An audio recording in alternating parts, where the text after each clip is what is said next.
بسم اللہ الرحمن الرحیم۔ سورہ یوسف کا رکوع نمبر 3 اور 12ویں پارے کا رکوع نمبر 13 آج ہم اسٹارٹ کریں گے، شروع کریں گے۔ سب سے پہلے مختصر گرامر کے ساتھ لفظی ترجمہ، پھر انشاءاللہ اس کی تفسیر۔ اعوذ باللہ من الشیطان الرجیم، بسم اللہ الرحمن الرحیم۔ وقال الذی، اور کہا اس شخص نے، اشتراہ، جنہوں نے خریدا۔ دیکھیں شرا کا معنی بیچنا، اشترا کا معنی خریدنا، بیچا جنہوں نے خریدا، من مصر، مصر سے۔ تو اس شخص نے لامرأتہ، اصل میں تھا لامرأتہ، امرأہ عورت کو، اپنی عورت سے یعنی اپنی بیوی سے کہا، اکرمی، اکرما یکرم اکرامن، اکرام کرنا، اکرم اکرام کر، اکرمی عورت کے لیے کہ اکرام کر تو اس کا، مسواہ اس کے ٹھکانے کا، یعنی کیا مطلب، اس کو ذرا اچھی طرح سے رکھ، اس بچے کو اچھی طرح سے پال۔ عسیٰ ان ینفعنا، امید ہے کہ یہ ہمیں فائدہ پہنچائے، او یا نتخذہ، ہم ٹھہرا لیں اس کو، ولدا اولاد، یعنی بچہ بنا لیں اپنا۔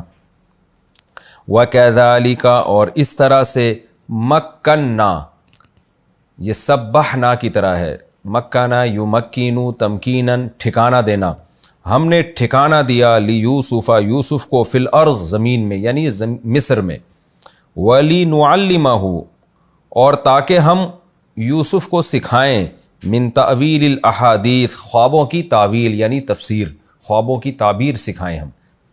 یہ لام جو ہے نا، یہ میں نے کئی بار پہلے بھی بتایا، ایک لام عاقبت کا لام کہلاتا ہے۔ عاقبت کا مطلب جس کا انجام یہ ہو، یعنی ہم نے یوسف کو زمین میں ٹھکانہ دیا، اور یہ ہم نے اس لیے بھی کیا تاکہ رزلٹ اس کا یہ نکلے، نتیجہ اس کا یہ نکلے کہ ہم یوسف کو خوابوں کی تعبیریں سکھائیں، یعنی اس کے لیے اس پروسیس سے گزرنا گویا کہ ضروری تھا۔ اس پروسیس سے گزرنا کیوں، یہ پھر میں تفسیر میں بتاؤں گا، یعنی جس کا یہ نتیجہ نکلنا ہے۔ اس کی مثال ایسے بار بار جیسے بتاتا ہوں، سورہ قصص میں ہے کہ فَالْتَقَطَهُ آلُ فِرْعَوْنَ، آل فرعون نے موسیٰ علیہ السلام کے تابوت کو، جس میں موسیٰ علیہ السلام چھوٹے بچے سے تھے، تابوت کو نکالا، لِيَكُونَ لَهُمْ عَدُوًّا وَحَزَنًا، تاکہ یہ بچہ ان کے لیے دشمنی اور غم کا سبب بن جائے۔ حالانکہ فرعون نے اس لیے نہیں نکالا تھا کہ یہ اس لیے ہو جائے، لیکن چونکہ اس کا رزلٹ یہ نکلنا تھا، تو اس لیے اللہ نے اس کے لیے لی یکون، لی لام زیر لی کا لفظ استعمال کیا کہ جس کا نتیجہ یہ نکلنا تھا کہ آخر میں اس نے ان کی دشمنی کرنی تھی اور غم کا ذریعہ بننا تھا۔ تو یہ لی اردو میں تو اس کا ترجمہ لیے اور تاکہ سے ہی ہوتا ہے، تاکہ یہ ہو جائے، لیکن اس کا اصل جو سینس ہے نا، جو اصل مفہوم ہے وہ یہ ہے کہ جس کا نتیجہ یہ نکلنا تھا، یہ ایک پروسیس سے ہم نے گزارا۔ تو اس طرح سے ہم نے یوسف کو زمین میں ٹھکانہ دیا، اور تاکہ، اور کا مطلب یہ کام بھی کیا اور اس کے علاوہ بھی کچھ کام ہم نے کیے جو آ رہے ہیں آگے۔ تو یہ سب اس لیے کہ تاکہ نتیجہ اس کا یہ نکلے کہ ہم یوسف کو خوابوں کی تعبیریں سکھائیں، اور ظاہر خوابوں کی تعبیر بھی بذات خود مقصود نہیں تھا، اس سے بھی مقصد تھا کچھ اور، وہ ہے ان کی آگے ان کی ترقی ہو اور آگے لوگ ان پر اعتماد کریں اور وہ دین کی دعوت اور تبلیغ کریں، یعنی روحانی اور جسمانی یہ دونوں قسم کی نعمتوں سے ہم ان کو آراستہ کرنا چاہتے تھے۔ یہ پورا مفہوم بنے گا اس آیت کا۔ واللہ غالب علی امرہ، اور اللہ اپنے معاملے پر غالب ہے، جو چاہتا ہے کر گزرتا ہے۔ ولکن اکثر الناس لا يعلمون، لیکن لوگوں میں اکثر لوگ یہ بات نہیں جانتے۔ ولما بلغ، اور جب یوسف پہنچے، اشدہ، اپنی بھرپور جوانی کو، اشد جوانی کو کہتے ہیں، سختی کو کہتے ہیں، جب انسان میں ایک اعضاء میں تناسب پیدا ہو جاتا ہے اور باڈی میں ایک قوت پیدا ہو جاتی ہے۔ آتیناہ، یعنی بالغ ہوئے، اصل مراد اس کا یہ ہے کہ بالغ ہوئے۔ آتیناہ، ہم نے ان کو دیا، حکماً و علما، حکم یعنی فیصلے کی قوت، نبوت اس سے مراد ہے، کیونکہ نبوت کو بھی اللہ نے حکم اور حکمت سے تعبیر کیا قرآن میں، و علما، اور ہم نے ان کو علم بھی عطا کیا۔ وَكَذَلِكَ نَجْزِي الْمُحْسِنِينَ، اور اس طرح سے ہم اچھے اعمال کرنے والوں کو بدلہ دیا کرتے ہیں۔ وَرَاوَدَتْهُ، راوَدَ یُرَاوِدُ مُرَاوَدَةً، زَارَبَ یُزَارِبُ مُزَارَبَةً کی طرح، اس کا معنی ہوتا ہے کسی کو پھسلانا، ورغلانا، یہ اس معنی میں استعمال ہوتا ہے۔ وَرَاوَدَتْهُ، راودت مؤنث کا صیغہ ہے، وَرَاوَدَتْهُ، یوسف کو پھسلایا، ورغلایا، التی، اس عورت نے، ہوا کہ وہ یوسف جو تھے، فی بیتہا، اس عورت کے گھر میں تھے، جس کے گھر میں تھے نا یوسف علیہ السلام، ظاہر عزیز مصر کی بیوی کے گھر میں تھے، تو مطلب ہے عزیز مصر کی بیوی نے یوسف کو پھسلایا عن نفسی ہی، یوسف کی ذات سے، یعنی ذات سے ہٹانے کی کوشش کی، ذات سے ورغلایا۔ کیا مطلب؟ جب بھی کوئی آپ کو برائی کی دعوت دیتا ہے تو آپ کا ضمیر ملامت کرتا ہے، آپ کا ضمیر اس کے مخالفت کرتا ہے۔ تو یوسف علیہ السلام کی بھی ضمیر نے اور آپ کی عقل نے اس کی مخالفت کی، تو زلیخا نے، جس کو زلیخا کہا جاتا ہے، کسی صحیح حدیث میں یہ نام ہے نہیں لیکن اسرائیلی روایت ہے، ماننے میں بھی کوئی حرج نہیں ہے، مشہور نام یہی ہے۔ تو زلیخا نے یوسف علیہ السلام کو ان کی ذات سے ورغلایا، یعنی ان کی ذات تو کہہ رہی ہے کہ نہیں ہونا چاہیے، لیکن اس نے پھسلانے کی، بہلانے کی کوشش کی۔ ورغلانے کا مطلب یہاں ورغلانے کی کوشش ہے، کیونکہ حقیقت میں وہ ورغلا نہیں سکی تھی۔ وغلقت الابواب، اور دروازوں کو اس نے بند کر دیا۔ اغلاق کہتے ہیں بند کرنے کو، تغلیق کا معنی بھی مضبوطی سے بند کرنا، باب تفعیل ہے۔ وقالت، اور کہنے لگی، ہیتا، ہیتا کا معنی ہوتا ہے آؤ، لکی، لکی کا مطلب میں، لکی آپ کے لیے کہہ رہی ہوں، میں یہ آپ سے کہہ رہی ہوں، خطاب کے لیے یہ لکا کا لفظ اس موقع پہ، یہ لکا وہ لکا نہیں ہے، لام لکا کا مطلب آپ کے لیے، جیسے لہو کا مطلب اس کے لیے، لکم کا مطلب تمہارے لیے، یہ حرف خطاب کہلاتا ہے، جیسے ذالکا میں ہے کہ ذالکا کا مطلب آپ سے میں کہہ رہا ہوں کہ یہ، تو ہیتا لک، آپ سے کہہ رہی ہوں کہ ہیتا آپ ادھر آؤ۔ قالا، یوسف علیہ السلام نے کہا، معاذ اللہ، اللہ کی پناہ، انہ ربی، وہ جو بادشاہ ہے، جو عزیز مصر ہے، وہ ربی، وہ میرا، مجھے پالنے والا ہے، وہ احسن مثوایا، اس نے میرے ٹھکانے کو بہت اچھا کیا ہے، بہت اچھا ٹھکانہ دیا ہے اس نے مجھے، تو میں کیسے اس کی بیوی کی طرف دست درازی کروں۔ انہو، بے شک بات یہ ہے، لا یفلح الظالمون، ظالم لوگ کبھی کامیاب نہیں ہوتے، فلاح نہیں پاتے وہ۔ وَلَقَدْ ہمت بِهِ، تحقیق، ہمہ کا معنی ہوتا ہے ارادہ کرنا، کسی کی طرف مائل ہونا۔ وَلَقَدْ ہمت، البتہ تحقیق مائل ہوئی، زلیخا یا عزیز مصر کی بیوی، بِهِ، یوسف کے ساتھ، یعنی اس کی طرف مائل ہوئی۔ وَهَمَّ بِهَا، اور یوسف بھی مائل ہوئے، بِہا، اس زلیخا کی طرف۔ دل میں ایک وسوسہ آتا ہے انسان کے، لولا ارآ، اگر یہ بات نہ ہوتی، ارآ، ان کا مطلب کہ، رآ کہ یوسف دیکھ لیتے، برہان ربہ، اپنے رب کی واضح دلیل کو۔ تو کیا مطلب آگے جزا محذوف ہے کہ وہ بھی برائی میں مبتلا ہو جاتے ہیں، لیکن انہوں نے اپنے رب کی واضح دلیل دیکھی جس کی وجہ سے وہ برائی سے بچ گئے۔ تفسیر میں اس کی ڈیٹیل انشاءاللہ آئے گی۔ کذالک، اس طریقے سے ہوا، کذالک، یہ جو کچھ ہوا اس طریقے سے ہوا۔ کیوں ہوا؟ لنصرف عنہ السوء، تاکہ ہم دور کر دیں عنہ، یوسف سے، سوء، برائی کو، والفحشاء، اور بے حیائی کو۔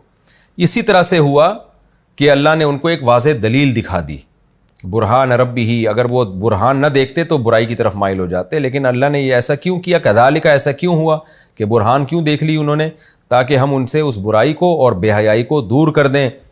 بھئی کیوں دور کر دیں؟ انہ من عبادنا، بے شک یوسف ہمارے نیک بندوں میں تھے، المخلصین، وہ نیک بندے جو مخلص ہوتے ہیں۔ مخلص کا مطلب جن کو سلیکٹ کر لیا گیا ہوتا ہے، سلیکٹڈ لوگوں میں سے تھے وہ، جن کو خالص کر دیا گیا ہوتا ہے اللہ کے لیے۔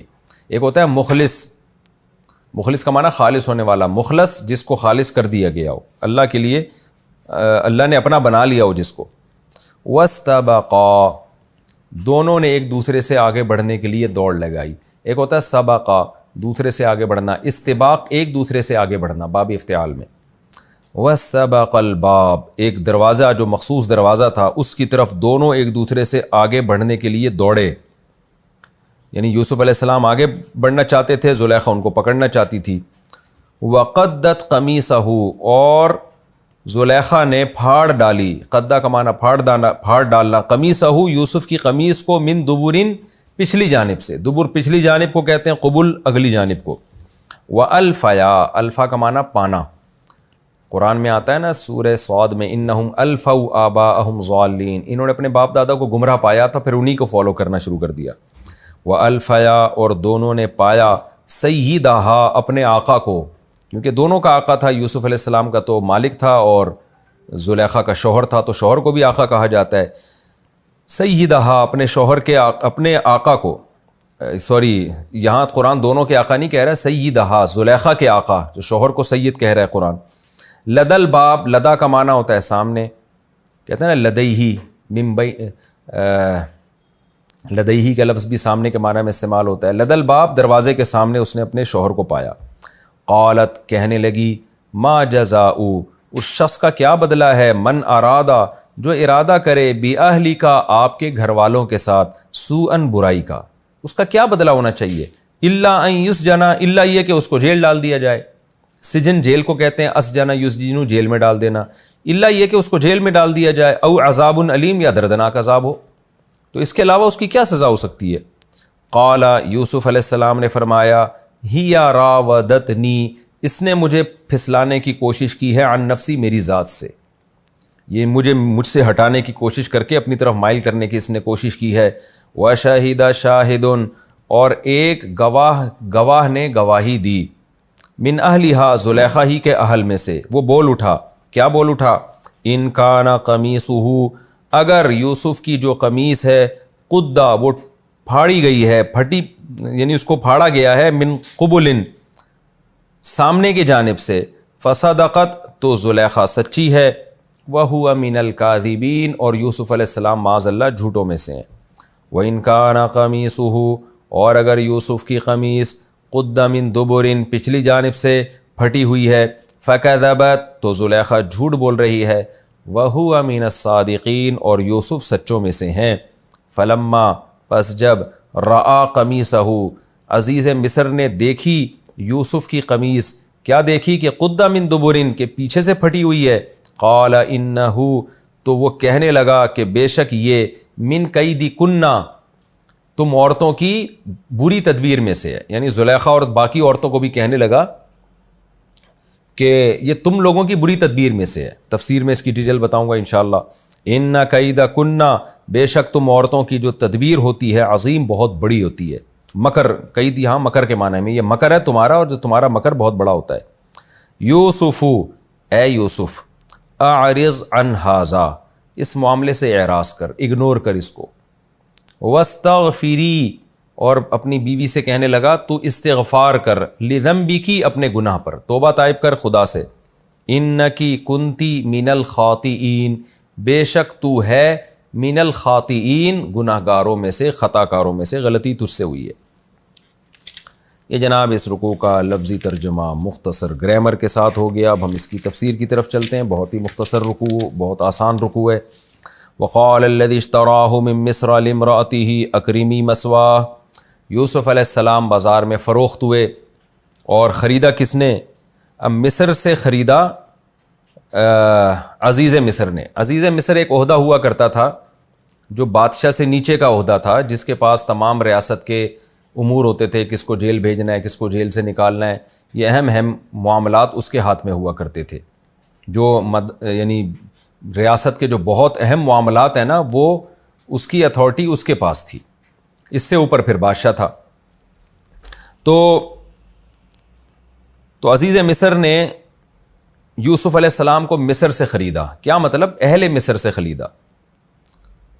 تو اس سے یہ بھی ظاہر ہوتا ہے کہ یوسف علیہ السلام، یہ پتہ چلتا ہے کہ شاید یوسف علیہ السلام بازار میں زیادہ مرتبہ بکے ہیں، کیونکہ اگر ان مسافروں نے ڈائریکٹ عزیز مصر کو بیچا ہوتا نا آ کے، تو پھر قرآن کے الفاظ یہ ہوتے کہ ان لوگوں سے عزیز مصر نے خرید لیا، اور پھر پیچھے بھی ذکر ہوتا کہ ان لوگوں نے عزیز مصر کو بیچ دیا۔ لیکن پچھلے رکوع میں ہمیں یہ ملتا ہے کہ قرآن کہہ رہے ہیں انہوں نے سستے داموں جلدی مصر میں بیچ ڈالا بس۔ تو ظاہر ہے اتنی جلدی عزیز مصر تک پہنچنا تو ممکن نہیں ہوتا، عزیز مصر تو اس کی ویلیو بھی بہت زیادہ لگائے گا۔ تو اس سے یہ پتہ چلتا ہے کہ مفسرین جو یہ لکھتے ہیں نا، یہ اس کی تائید ہوتی ہے۔ مفسرین یہ لکھتے ہیں کہ یوسف علیہ السلام بار بار بازار میں فروخت ہوئے، کیونکہ ایک شخص نے خریدا، کیونکہ حسین بہت تھے، خوبصورت بہت تھے، اور ظاہر ہے پیغمبر کی اولاد تھی، اور خود بھی پیغمبر بننا تھا انہوں نے، تو ایک اٹریکشن تھی ان میں، تو قیمتیں لگتی چلی گئیں۔ جیسے مسافروں نے تو جو کنویں سے نکالنے والے تھے انہوں نے سستے میں بیچ دیا، جان چھڑائیں اصل مالک نہ ملے، پھر جس نے خریدا وہ جہاں لے کے جا رہا تھا اس کی ویلیو، ان کی قیمت پہلے سے زیادہ لگتی جا رہی تھی، تو اس نے اور مہنگا کر کے بیچ دیا۔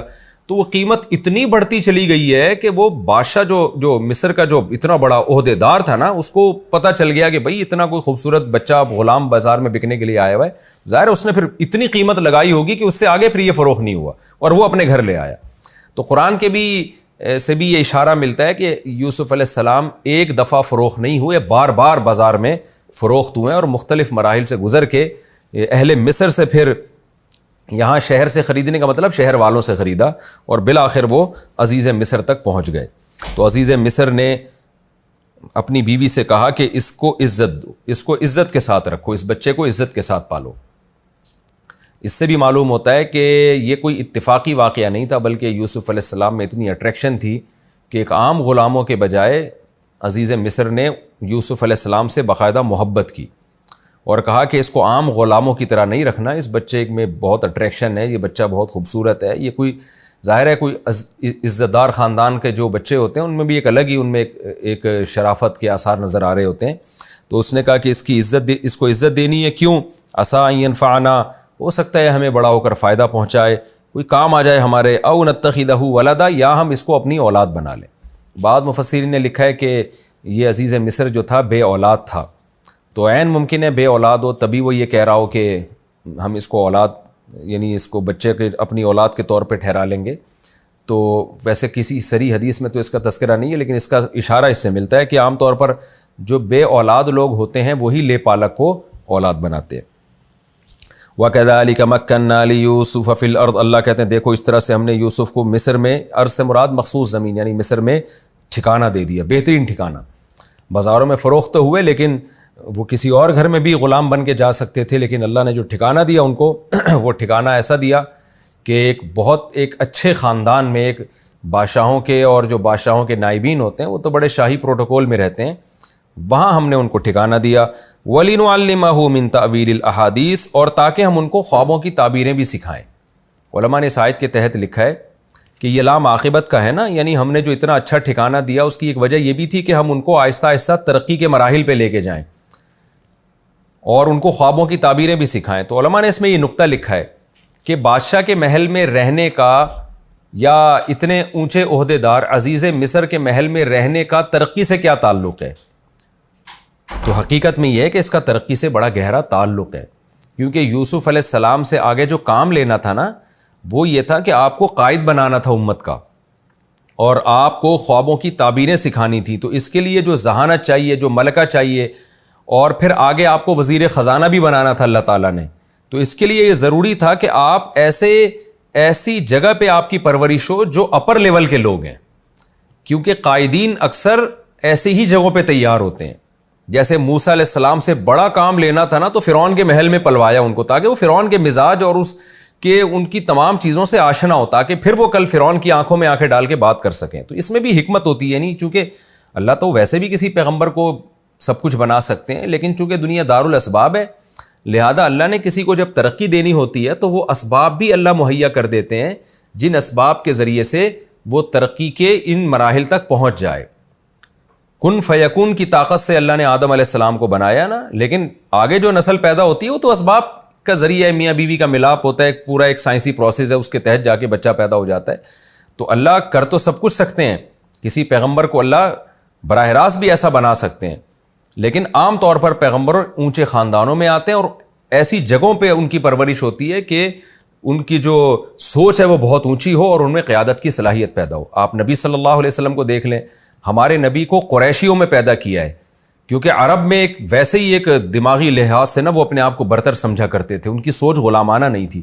پھر تو اللہ نے عربوں میں پیدا کیا آپ کو، پھر عربوں میں بھی صحیح حدیث میں آتا ہے، بخاری کی حدیث میں، عرب میں جو سب سے اونچا خاندان تھا قریش، اللہ نے ان میں پیدا کیا جن کے ہاتھ میں قیادت تھی۔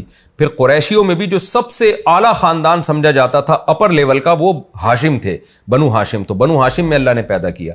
تو یہ اللہ کی ایک عادت ہے کہ اللہ پیغمبروں کے معاملے میں بھی اسباب اختیار کرتے ہیں تاکہ ان کی تربیت ہو۔ تو اس آیت کے تحت مفسرین نے لکھا ہے کہ قرآن جو کہہ رہا ہے نا وَكَذَلِكَ مَكَّنَّا لِيُوسُفَ فِي الْأَرْضِ، ہم نے اس طرح سے یوسف کو زمین میں ٹھکانہ دیا اور تاکہ ہم اس کو خوابوں کی تعبیریں سکھائیں۔ تو اس پروسیس سے گزار کے اور ان تعبیریں سیکھنے میں بھی اس کا بڑا دخل ہے، کیونکہ اس سے انسان میں دماغ بہت، جب وہ ایسے جگہوں پہ رہتا ہے اور خاص طور پر اتنی مشکلات سے گزر کے آیا ہو، تو یہ ساری کی ساری صفات انسان کے اندر پیدا ہوتی ہیں۔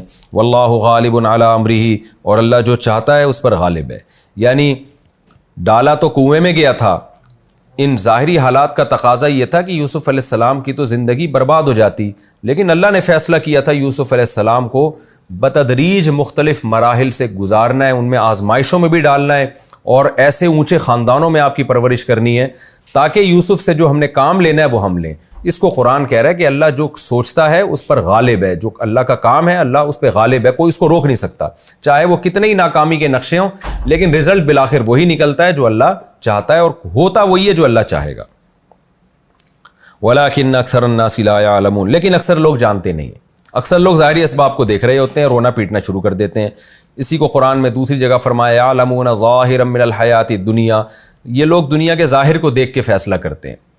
تو دنیا کا ظاہر تو بعض دفعہ یہ بتا رہا ہوتا ہے کہ ناکامی کی طرف جا رہے ہیں، لیکن اللہ اسی ناکامی کو کامیابی کا زینہ اور کامیابی کی سیڑھی بنا دیتے ہیں۔ وَلَمَّا بَلَغَ أَشُدَّهُ، اور جب یوسف علیہ السلام اپنی بلوغت کو پہنچے، آتَيْنَاهُ حُكْمًا وَعِلْمًا، اشد کا اطلاق قرآن میں بلوغت پر بھی کیا گیا اور 40 سال کی عمر پہ بھی کیا گیا ہے۔ ایک جگہ قرآن میں آتا ہے وَلَمَّا وَبَلَغَ أَشُدَّهُ وَبَلَغَ 40 سَنَةً، جب انسان اپنی بھرپور جوانی کو اور 40 سال کو پہنچتا ہے، تو وہاں اللہ نے اشد کے لیے 40 سال کا لفظ استعمال کیا، یہاں بلوغت کا استعمال کیا۔ تو ظاہر ہے دونوں بھرپور طاقت ہوتی ہے انسان میں، بلوغت میں بھی بھرپور طاقت ہوتی ہے، اور 40 سال میں وہ انتہائی یعنی ہر لحاظ سے، میچور ہونے کے لحاظ سے اور اعضاء میں جو تناسب پیدا ہو چکا ہوتا ہے، ہر لحاظ سے میچور ہو جاتا ہے 40 سال میں۔ تو یہاں بھی اشد ہے وہاں بھی اشد ہے، تو دونوں کی الگ الگ نوعیت کے لحاظ سے اللہ نے اشد کہا ہے۔ آتیناہ حکما و علما، ہم نے ان کو نبوت اور علم عطا کیا۔ وَكَذَلِكَ نَجْزِي الْمُحْسِنِينَ، اچھے عمل والوں کو ہم اسی طرح سے بدلہ دیا کرتے ہیں، کیونکہ یوسف علیہ السلام عمل کے اچھے تھے تو اللہ نے ان کے لیے ایسے کاموں کا اہتمام کیا۔ وَرَاوَدَتْهُ الَّتِي هُوَ فِي بَيْتِهَا، جب بلوغت کی دہلیز پہ قدم رکھا ہے تو کیا ہوا کہ جن کے گھر میں یوسف علیہ السلام رہا کرتے تھے، عزیز مصر کی بیوی جس کو زلیخا سے تعبیر کروں گا میں، اس نے ان کو ورغلانے کی کوشش کی اور دروازے بند کر دیے۔ اور حیتا محبت سے جب کسی کو اپنی طرف نرم لہجے میں بلایا جاتا ہے تو اس کے لیے یہ لفظ استعمال ہوتا ہے، تو اور ایسے جو ہے نا محبت سے ان کو اپنی طرف بلانے لگی تاکہ وہ ان کی طبیعت مائل ہو۔ یوسف علیہ السلام نے کیا فرمایا؟ معاذ اللہ، اللہ کی پناہ، انہ ربی احسن مثوایا، بے شک وہ میرا رب ہے۔ دیکھیں رب کا اطلاق اللہ پر بھی ہوتا ہے، اور کوئی بھی جو بھی آپ کو پال رہا ہو نا اس کو بھی رب کہا جاتا ہے، رب مالک کو بھی کہتے ہیں۔ جیسے مزاربت جو ہے نا اس میں جو پیسے جس کا پیسہ لگتا ہے اس کو رب المال کہتے ہیں، مال کا مالک، جس کو آج کی اصطلاح میں انویسٹر کہا جاتا ہے کیونکہ مال اس کا ہوتا ہے۔ اور جو ورکنگ پارٹنر ہوتا ہے اس کو عربی میں اصطلاح میں فقہ کی مضارب کہتے ہیں۔ تو یہاں رب جو ہے نا مالک کے معنی میں ہے، رب پالنے والے کے، پالن ہار کے معنی میں۔ تو اس سے مراد بعض مفسرین اس طرف گئے، اس سے مراد اللہ تعالیٰ کی ذات ہے، لیکن راجح بات یہی ہے کیونکہ احسن مثوایا، پہلے یہ ذکر ہے نا کہ بادشاہ نے کہا تھا کہ اپنی بیوی سے کہ اس کو اچھا ٹھکانہ دو، اچھی طرح سے رکھو، غلاموں کی طرح اس کو نہ رکھو، اس کو عزت کے ساتھ، ایسے جیسے ہمارے خاندان کا کوئی فرد ہے۔ تو اس سے بھی یہ معلوم ہوتا ہے، اور زیادہ تر مفسرین بھی اس طرف گئے ہیں کہ اس سے مراد اللہ کی ذات نہیں ہے بلکہ اس سے مراد ہے بادشاہ، بادشاہ نہیں، یہ جو عزیز مصر ہے یہ مراد ہے۔ تو یوسف علیہ السلام کہہ رہے ہیں یہ میرا مالک ہے، احسن مثوایا، اس نے مجھے بہت اچھا ٹھکانہ دیا ہے، تو میں کیسے خیانت، وہ مجھ پر اعتماد کر رہا ہے اور میں اس کی بیوی پر ہاتھ ڈالوں، یہ خیانت مجھ سے نہیں ہو سکتی۔ یہاں ایک اشکال پیدا ہوتا ہے کہ اصل میں تو یوسف علیہ السلام کو اللہ کا حوالہ دینا چاہیے نا، کیونکہ زنا کو تو اللہ نے حرام قرار دیا، تو اصولی طور پر بالفرض وہ بادشاہ کی عزیز مصر کی بیوی نہ بھی ہوتی، اور عزیز مصر نے یوسف علیہ السلام کے ساتھ اچھا سلوک نہ بھی کیا ہوتا، پھر بھی بغیر نکاح کے کسی عورت کی طرف جانا یہ تو ویسے ہی حرام ہے۔ تو پیغمبر کے پیغمبر ہونے کا تقاضا یہ تھا کہ یوسف علیہ السلام عزیز مصر کا حوالہ نہ دیتے بلکہ اللہ کا حوالہ دیتے کہ عزیز مصر کی بیوی تو ہے یا نہیں ہے، اس نے میرے ساتھ اچھا سلوک کیا یا نہیں کیا، تو شادی شدہ ہے یا ان میرڈ ہے، مجھے اس سے غرض نہیں ہے، زنا حرام ہے، میں کیسے زنا کی طرف جا سکتا ہوں۔ لیکن یوسف علیہ السلام نے ان تمام باتوں سے قطع نظر کر کے عورت کو اس کے شوہر کا حوالہ دیا کہ تیرا شوہر کا مجھ پر اتنا بڑا احسان ہے، میں تیری طرف کیسے مائل ہو سکتا ہوں. تو یہ جو طرز یوسف علیہ السلام نے اختیار کیا، اس میں دو حکمتیں تھیں. ایک حکمت تو یہ تھی کہ جب بھی کسی برائی سے انسان بچتا ہے نا، تو حوالہ ایسی چیز کا دیا جاتا ہے، ریفرنس ایسی چیز کا دیا جاتا ہے جس سے گناہ کی شناعت اور زیادہ بڑھ جائے، تاکہ گناہ سے رکنے کے لیے جو موٹیویشن چاہیے وہ اعلیٰ وجہ الکمال ملے. وہ موٹیویشن جیسے آپ اگر بھائی سے بات چیت بند کر کے بیٹھ جائیں تو بھائی آپ کو یہ نہیں کہے گا کہ مسلمان سے بات چیت بند کرنا حرام ہے، بلکہ وہ کہے گا بھائی قطع رحمی ہے، بھائیوں سے بات چیت بند کرنا حرام ہے، تو میں تیرا بھائی ہوں. آپ ماں باپ کے ساتھ بد سلوکی کریں، ظلم کریں، تو ماں باپ یہ نہیں کہتے کہ ہیومن رائٹس نہیں پیش کریں گے کہ انسانوں کے ساتھ ظلم کرنا جرم ہے، بلکہ ماں باپ ایسے موقع پہ کیا کریں گے؟ باپ کہے گا میں تیرا باپ ہوں، تو باپ کے ساتھ ظلم کر رہا ہے. ماں کہے گی میں تیری ماں ہوں، تو ماں کے ساتھ ظلم کر رہا ہے.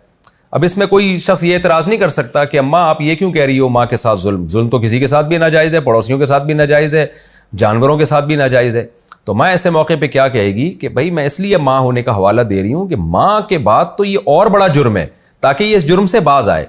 تو یوسف علیہ السلام کا مقصد بھی چونکہ اس جرم کی برائی کو بیان کرنا کہ زنا تو ویسے بھی حرام ہے اور میرے لیے تو اور بڑا حرام ہے کہ میں تو اللہ کا نیک بندہ ہوں، پیغمبر ہوں میں، اور لیکن ان چیزوں کے واسطے نہیں دے رہے، بلکہ اس جرم کی برائی کو بڑھانے کے لیے کہ ایک تو کسی کی بیوی ہے اور ایسے آدمی کی بیوی ہے جو ایک اچھا آدمی ہے، جس نے میرے اوپر احسان کیا، تو اس کے اور مجھ پہ اعتماد کیا کر کے اس نے گھر میں رکھا ہے اور تجھے حکم دیا کہ تو میرے ساتھ اچھا سلوک کرے.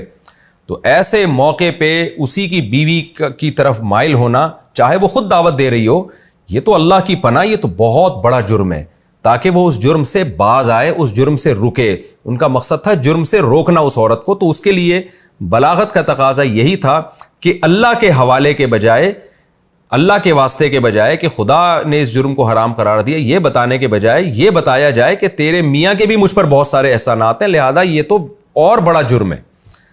تو یہ ایک حکمت تو یہ تھی. دوسری حکمت یہ تھی کہ زلیخا بہرحال کافر تھی، غیر مسلم تھی، وہ خدا کے وجود کی تو قائل تھی، جیسے کہ آگے آ رہا ہے حاشا للہ بھی کہا اس نے، اور بادشاہ نے اس کو خدا سے معافی مانگنے کا بھی حکم دیا، لیکن مشرک تھی. تو مشرک لوگوں کی نظر میں اللہ کے قانون کی ویلیو اتنی نہیں ہوتی جتنی یوسف علیہ السلام کے دل میں ویلیو تھی. تو یوسف علیہ السلام اس کو گناہ سے روکنے کے لیے شریعت کا یا اللہ کا حوالہ دیتے، یہ زیادہ مؤثر نہیں ہوتا. ایسے موقع پہ حوالہ ایسی چیز کا دیا جاتا ہے جس کو سامنے والا بھی جرم سمجھتا ہو. مثال کے طور پر ایک ایتھیسٹ ہے، خدا کو مانتا ہی نہیں ہے، آپ اس کو جب کسی جرم سے روکنے کا کہو گے تو اخلاقیات کا حوالہ دو گے کہ اخلاقاً یہ برا ہے، آپ خود بھی اس کو برا سمجھتے ہو، آپ فلاں کے احسانات ہیں تو میں کیسے اس کی چوری کروں. تو ایسے موقع پہ یوسف علیہ السلام نے جو زلیخا سے کہا کہ تیرے شوہر کے مجھ پر احسانات ہیں، تو یہ بلاغت کا تقاضا تھا کہ یہ تو بھی برا سمجھے گی اس عمل کو. کوئی بھی عورت اس طرح کرے جس کے شوہر نے اس پر بھی احسان کیے ہوں اور جس کو رکھا اس پر بھی احسان کیے ہوں، تو اس کو سوسائٹی میں بھی برا سمجھا جاتا ہے. تو یہ دو حکمتیں تھیں جس کی وجہ سے یوسف علیہ السلام نے بادشاہ بار بار میری زبان سے نکل رہا ہے، عزیز مصر کا حوالہ دیا. پھر کہنے لگے انہ لا یفلح الظالمون، بے شک ظالم لوگ کامیاب نہیں ہوتے. کیا مطلب؟ میں اگر زنا کر کے تیری اور اپنی خواہش پوری کر لوں، تھوڑی دیر کی لذت تو مل جائے گی، لیکن خدا کا قانون یہ ہے، تاریخ اس پر گواہ ہے کہ جو ظالم لوگ ہوتے ہیں وہ وقتی فائدہ اٹھا لیتے ہیں، وہ کامیاب نہیں ہوتے، انجام ان کے حق میں نہیں ہوتا. کتنی زبردست بات کی یوسف علیہ السلام نے، اور آج گناہ سے بچنے کے لیے کتنی زبردست موٹیویشن ہے کہ ظالم جو ہے نا، جو غلط طرف جو جائے گا تو انجام اس کا اچھا نہیں ہوگا. وَلَقَدْ هَمَّتْ بِهِ وَهَمَّ بِهَا، قرآن کہتا ہے تحقیق زلیخا کے دل میں بھی یوسف کا خیال آیا اور یوسف کے دل میں بھی خیال آیا. ہم کہتے ہیں جو ابتدائی درجے میں خیال آتا ہے نا کسی بھی اچھائی یا برائی کا، اس کو ہم کہا جاتا ہے، اس پہ گناہ نہیں ملتا، بلکہ حدیث میں آتا ہے کسی کے دل میں برائی کا ارادہ آیا، یعنی ہلکا سا جو خیال آتا ہے وہ آیا، مائل ہوئی طبیعت اور وہ برائی سے رک گیا، تو اللہ اس پہ بھی اس کو اجر عطا فرماتے ہیں. تو دونوں کے دل میں خیال آیا، لیکن زلیخا کے دل میں جب آیا تو وہ عزم تک پہنچ گیا، اس نے پکا عزم کر لیا دروازے بند کر کے کہ میں برائی کروں گی. لیکن یوسف کے دل میں جب خیال آیا تو قرآن کیا کہتا ہے؟ لولا ارآ برہان ربی، اگر یہ بات نہ ہوتی کہ اپنے رب کے واضح دلائل دیکھ لیتے تو کیا مطلب؟ پھر اس ارادے پر عمل بھی کر لیتے، اس خیال پر عمل بھی کر لیتے. آگے جزا محذوف ہے کہ اس پر عمل نہیں کیا، کیونکہ اگلی آیت آ رہی ہے کہ ہم نے ان سے اس برائی کو روک لیا.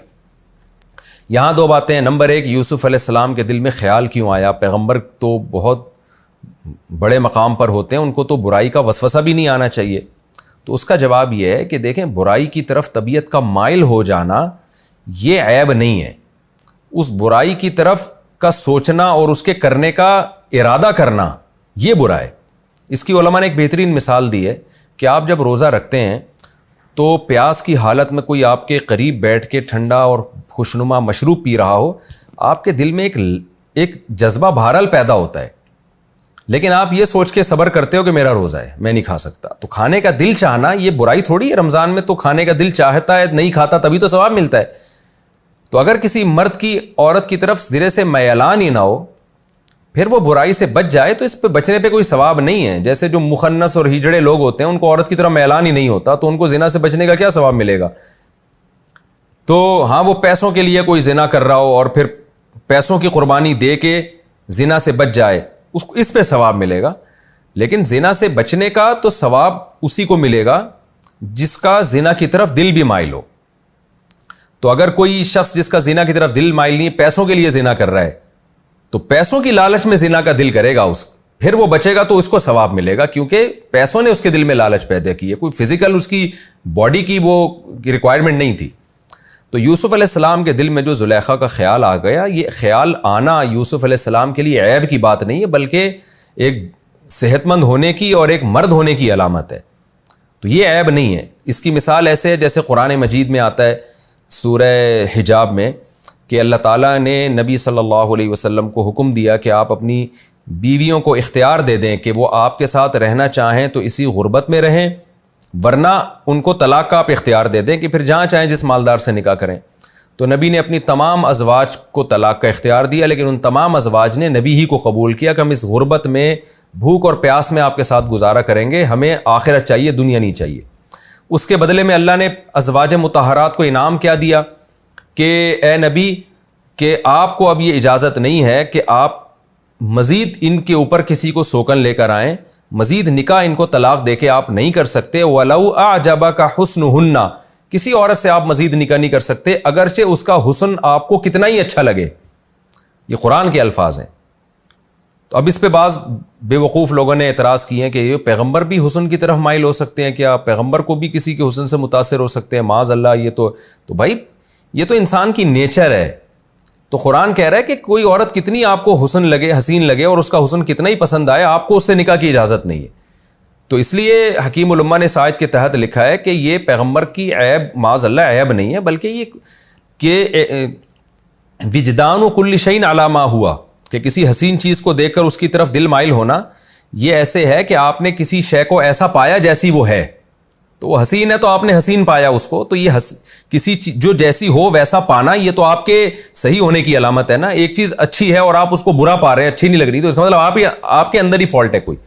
تو کسی حسین چیز کو دیکھ کر اس کی طرف طبیعت کا مائل ہو جانا یہ غیر اختیاری ہے، اس پہ کوئی پکڑ نہیں ہے، اور اسی بیس پہ انسان نکاح بھی کرتا ہے، زوجہ کے پاس بھی جاتا ہے، پھر اولاد بھی ہوتی ہے. اگر یہ طبیعت میں میلان ہی ختم ہو جائے تو انسان اور پتھر میں کوئی فرق نہیں رہے گا. مجھے معلوم ہے چند ہفتوں پہلے ایک لڑکا میرے پاس آیا، بہت رو رہا تھا بیچارہ. وہ کیا تھا، وہ نوجوان لڑکا تھا، وہ ہیجڑوں میں کہیں اٹھنے بیٹھنے لگا تو ناچ گانے سیکھ لیے. تو ہیجڑوں نے اس کو بولا کہ بھائی تم بھی آپریشن کرواؤ اور اپنی یہ جو پرائیویٹ پارٹس ہیں، جو مردانہ پارٹس ہیں، ان کو آپریٹ کروا کے ختم کر دو. کہہ رہا ہے میں باتوں میں آ گیا ان کی، کیونکہ اس میں مجھے ناچ گانوں میں پیسہ بہت مل رہا تھا، تو میں نے بھی اپنی وہ آپریشن کروا لیا اور وہ جو عضو ہے وہ کاٹ دیا. تو مجھے وہ یہ کہہ رہا تھا کہ مفتی صاحب آپ خدا کے لیے بیان ریکارڈ کروائیں، آج کل بہت سے لڑکے ہیجڑوں میں بیٹھ کے یہ کام کر رہے ہیں، اپنی مردانہ قوت کو ختم کر دیتے ہیں. اس سے کیا ہوتا ہے، ان میں ایک نسوانی حسن پیدا ہوتا ہے، بال لمبے ہو جاتے ہیں، ڈانس وانس کے پیسے بہت ملتے ہیں. تو کہہ رہا ہے میں نے پیسہ تو کما لیا، لیکن اتنا رو رہا تھا وہ، کہہ رہا ہے خدا کے لیے لڑکوں کو منع کریں یہ کام نہ کریں، پیسہ تو آ جاتا ہے لیکن انسان کی ڈیزائرز ختم ہو جاتی ہیں. کہہ رہے میں پتھر ہوں، میرے اندر کوئی جذبات ہی نہیں ہے. مجھے کہنے لگا جو شادی شدہ لوگ اپنی بیوی کے ساتھ اور عورت اپنے شوہر کے ساتھ جا رہی ہوتی ہے بچوں کے ساتھ، ان فیملیوں کو دیکھ کے میں خون کے آنسو روتا ہوں، اور میں کہتا ہوں کاش میں غریب ہوتا، میری جھونپڑی ہوتی لیکن میری بیوی ہوتی، میرے بچے ہوتے، میرے دل میں عورت کے وہ جذبات ہوتے جو مردوں کے دل میں ہوتے ہیں، یا عورت کے دل میں جو مردوں کے لیے جذبات ہوتے میں عورت ہی ہوتا تاکہ میرے دل میں مردوں کے لیے جذبات ہوتے. تو کاش میری بھی ایک لائف ہوتی اور میری بھی اولاد ہوتی. پھر اس نے ایک مشہور مخنث کے بارے میں مجھے بتایا، میں نام نہیں لوں گا، اسی لڑکے نے مجھے بتایا کہ ایک بہت مشہور ڈانسر ہے، اس نے بھی آپریشن کروا کے وہ اپنی جنس تبدیل کی ہے، کروڑوں روپے کما چکی ہے وہ ناچ کر کے نا، یعنی وہ جب اس نے اپنی جنس آپریشن کروا کے چینج کیے تو بال بھی اس کے لمبے ہو گئے. کہتے ایک دن مجھ سے تنہائی میں وہ پھوٹ کے روئی ہے میرے گلے لگ کے. یعنی کہہ رہے ویسے تو دنیا اس کو ناچتا ہوا دیکھتی ہے، سمجھتی ہے دنیا کی یہ بڑی خوش لائف گزار رہی ہے، اتنی اس کی عزت اور اتنا پیسہ مل رہا ہے. کہہ رہے مجھ سے خوب پھوٹ کے روئی اور کہنے لگی مجھ سے کوئی یہ کروڑوں روپے لے لے اور میری جو مردانہ قوت ہے، مردانہ صلاحیت ہے وہ واپس لوٹا لے تو میں یہ کروڑوں روپے دینے کے لیے اس کو تیار ہوں. کیونکہ ڈیزائرز ختم ہو جاتی ہیں، انسان اور پتھر میں کوئی فرق نہیں رہتا. تو یہ اللہ کی بہت بڑی نعمت ہے. کسی نے اللہ کو مرد بنایا، اس کے دل میں عورت کے لیے جذبات رکھے، عورت بنایا اس کے لیے مرد کے لیے جذبات رکھے، اسی سے میاں بیوی کا ملاپ ہوتا ہے، پھر آگے اولاد ہوتی ہے. اللہ کی نعمت ہے آدم اور حوا کو پیدا کیا. تو یوسف علیہ السلام کے دل میں زلیخا کی طرف طبیعت کا مائل ہونا یہ یوسف علیہ السلام کی مردانگی تھی اور یہ کمال نبوت کی علامت ہے. بلکہ پیغمبروں میں چونکہ قوت زیادہ ہوتی ہے ان میں یہ میلان بہت زیادہ ہوتا ہے، لیکن اس میلان کی وجہ سے کوئی وہ گناہ بھی نہیں کرتے، کوئی غیر اخلاقی حرکت بھی نہیں کرتے، بد نظری بھی نہیں کرتے. وہ اس چیز سے اللہ نے ان کو بچایا ہوا ہوتا ہے اور خود بھی بچتے ہیں وہ. تو یہاں بھی قرآن کہہ رہے ہیں ان کے دل میں ارادہ ہوا. اور ویسے بھی ایک اصولی بات ہے، اگر یوسف علیہ السلام کے دل میں میلان ہی نہ ہوتا تو بچنے کا ثواب تھوڑی ملتا. یہ تو بہت بڑی قربانی تھی یوسف علیہ السلام کی کہ چاروں طرف سے دروازہ بند ہے اور ظاہر ہے جو عزیز مصر اتنا بڑے عہدے پر تھا اس کی بیوی بھی یقیناً کوئی خوبصورت عورت ہوگی کیونکہ شاہی محل میں پلنے والی عورت ہے. تو پھر بادشاہ لوگوں کے پاس وسائل اور اتنے بڑے عہدے لوگوں کے پاس وسائل بہت ہوتے ہیں، نکاح بھی خوبصورت عورتوں سے کرتے ہیں. تو یہ تمام چیزیں اور پھر یوسف علیہ السلام کی ابتدائی جوانی تھی جس میں انسان کے جذبات بہت زیادہ عروج پر ہوتے ہیں. ان تمام باتوں کے باوجود یوسف علیہ السلام کا یہ کہنا کہ اللہ کی طرف سے پابندی تو پابندی ہے، میں تو اس کو بھی حرام سمجھتا ہوں کہ ایک آدمی نے مجھے ٹھکانہ دیا اچھا اور میں اس کی بیوی پر دست درازی کروں چاہے اس کی بیوی راضی کیوں نہ ہو، میں تو اس کو بھی غیر اخلاقی حرکت سمجھتا ہوں. کیا مطلب؟ بالفرض خدا کی طرف سے اس کی اجازت بھی ہوتی پھر بھی میں یہ کام نہیں کرتا. ایک مثال دے رہا ہوں، یعنی کہ اگر پھر بھی میں یہ کام نہیں کرتا اس لیے کہ جس نے مجھے اتنا اچھا ٹھکانہ دیا میں اس کے ساتھ خیانت کیسے کر سکتا ہوں. اس کو اگر پتہ چلے گا تو کتنا ناراض ہوگا، اور پتہ نہ چلے تو بھی غیر اخلاقی حرکت ہے کیونکہ جس کے احسانات ہوتے ہیں تو اس کی مرضی کے خلاف نہیں چلا جاتا، چاہے اس کو پتہ چلے چاہے اس کو پتہ نہ چلے. تو یہ اخلاق کی ایک بہترین مثال قائم کی یوسف علیہ السلام نے کہ یہ کام مجھ سے ہو ہی نہیں سکتا اور میں کافر جو مجھ پر محسن تھا اس کافر کی بھی میں احسان فراموشی نہیں کر سکتا. اور اگر دل یوسف علیہ السلام کا زلیخا کی طرف مائل نہ ہوتا پھر یہ تقریروں کی کوئی حیثیت نہیں تھی. تو دل مائل تھا تبھی یہ سب باتیں کر کے یوسف علیہ السلام نے وہاں سے بھاگنے کی کوشش کی.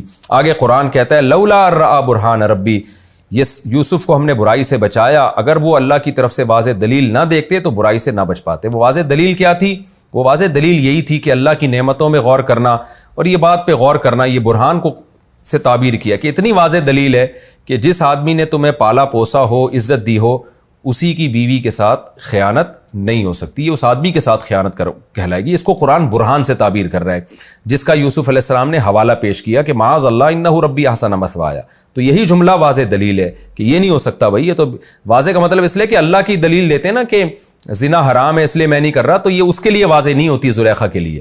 تو ایسی دلیل دی جس کا زلیخا کے پاس کوئی جواب ہو ہی نہیں سکتا. اس سے یوسف علیہ السلام بھی مطمئن اور زلیخا بھی اگر مطمئن ہونا چاہتی تو مطمئن ہو سکتی تھی، لیکن ظاہر ہے اس پر تو ایک خواہش کا غلبہ تھا، وہ مطمئن نہیں ہوئی. تو یہ ہمارا وقت چونکہ ختم ہو گیا ہے تو انشاءاللہ اگلے ایپیسوڈ میں سورہ یوسف کا رکوع نمبر 3 اور 12ویں پارے کا رکوع نمبر 13 کذالک لنصرف عنہ السوء والفحشاء انہ من عبادنا المخلصین، اس آیت سے انشاءاللہ میں اس کی تفسیر اسٹارٹ کروں گا. اللہ تعالی ہمیں سمجھنے کی اور عمل کی توفیق عطا فرمائے. وما علینا الا البلاغ.